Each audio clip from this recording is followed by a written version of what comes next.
Hey, welcome. Today, we are diving deep into something that makes us who we are, our memory.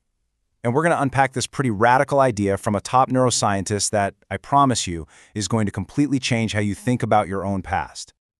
So let me ask you something. Do you think of your memory as this perfect video camera? Faithfully recording everything that happens, just waiting for you to hit playback? That's what most of us assume, right? But what if that's not just wrong, but completely backwards? Well, according to Dr. Charan Ranganath, who is a total pioneer in this field, this idea of our memory being some static library of the past, it's just not how our brains work at all. The reality is so much weirder and, honestly, way more fascinating. And this quote right here, this is what flips everything on its head. Dr. Ranganath says, when we remember a past event, we're not replaying the memory. We're imagining how the past could have been. So think about that. Remembering isn't like watching a movie. It's more like being the director of the movie, recutting it every single time you watch. It's a creative act.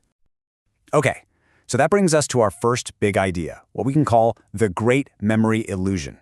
Let's start tearing down this myth of memory as a perfect, unchanging archive of our lives. A great way to think about it is like making a photocopy of a photocopy. The first copy is pretty good, but then you copy that copy and it gets a little fuzzier, and then you copy that copy. You see where this is going?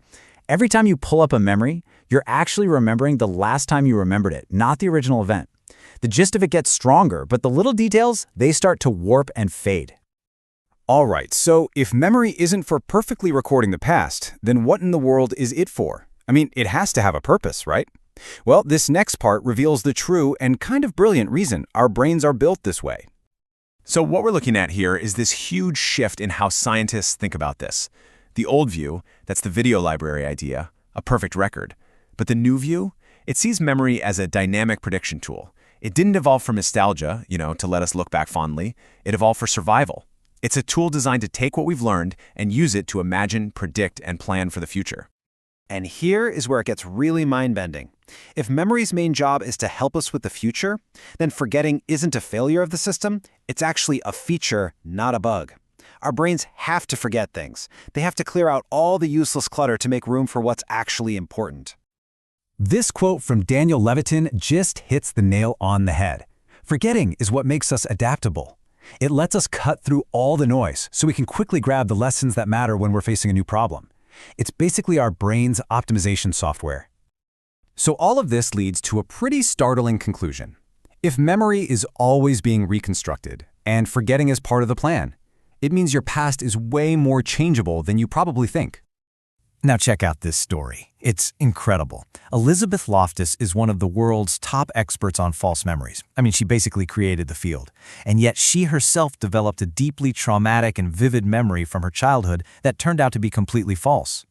What happened was, a relative mistakenly suggested that she had been the one to find her mother, and that one little seed of misinformation, over time, grew in her mind and rewrote her own history into this detailed, emotional, but totally fabricated memory. And if that can happen to the world's leading expert on false memories, it can happen to any of us. And the reason this happens is because of a process called memory reconstruction. See, we're not just pulling a file out of a cabinet. Every single time we remember, our brain is actively rebuilding the memory from scratch, using different bits and pieces. And our mood right now, our current beliefs, new things we've learned, all of that gets mixed in and influences the final product. So it works in this constant loop.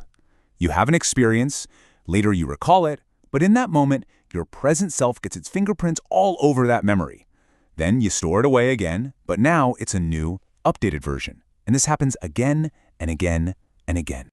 Okay, so this is all fascinating stuff, but what do we do with it?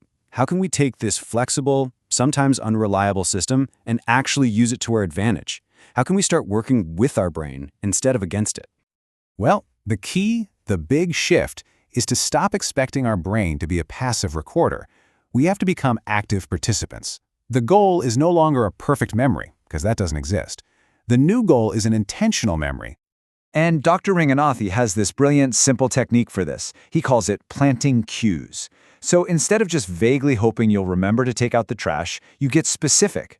You link that task to a future cue, something you know you're going to do. Like, when I put my key in the front door tonight, I will immediately grab the trash. And then, and this is the crucial part, You vividly imagine yourself doing it.